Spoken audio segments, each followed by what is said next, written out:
We would like to give a big shout out to our sponsor, Sonic Electronics, so check them out for great deals on speakers, head units, amps, subs, wiring, etc. Use discount code PROVOBEAST for an instant 5% off your next purchase during checkout.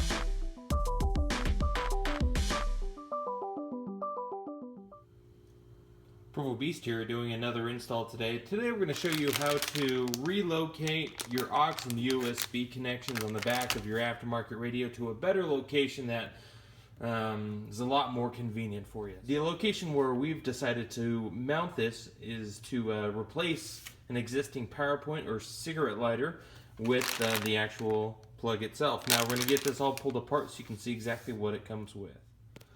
Okay, so what we have here is the AUX USB extension. Now, as you can see here, these ends plug into the back of the radio because most touchscreens nowadays have those connections on the rear part of the radio itself.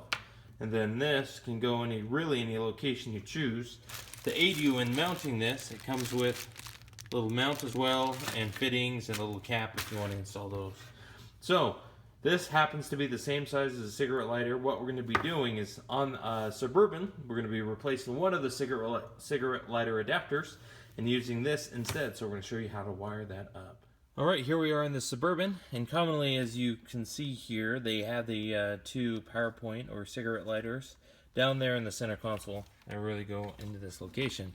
Now what I've done is I've just popped one of them out, disconnected the harness. Alright, there you go. So it just pops right in there. Now we'll put a nut on the other side to make it nice and tight. But when that goes back in, it's just a good factory look, super clean, and it makes it really easy and simple to get to those plugs.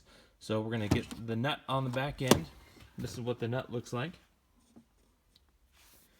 Basically, you feed the wires through, get it on there, and you'll just tighten it down to the location where you want it.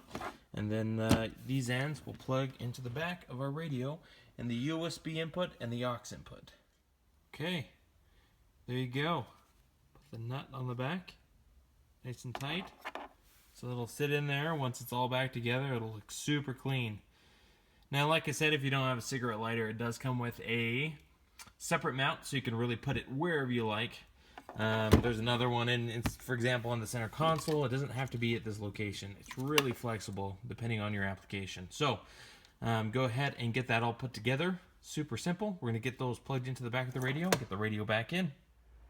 Alright guys, so you may notice this trim is a little bit different than in the last segment. That's because I forgot to finish my ending segment in my last install. Unfortunately, we went ahead and actually did the exact same install on an Avalanche just a little bit later in the day. And so let me go ahead and show you exactly what we've done here. So we put that AUX USB in there, and that connects directly to the screen. Again, a little bit different screen here, but the exact same setup. AUX USB are also installed. Now, as you notice here, we also did a dual USB, and this is strictly for charging. If you're interested in that, how to do that in your truck or SUV, just go ahead and check the description. I'll have a link there, and it'll show you how to install a dual USB charge point, which is pretty cool. So that's about it for this install. Thanks guys for watching the channel. We certainly appreciate your support.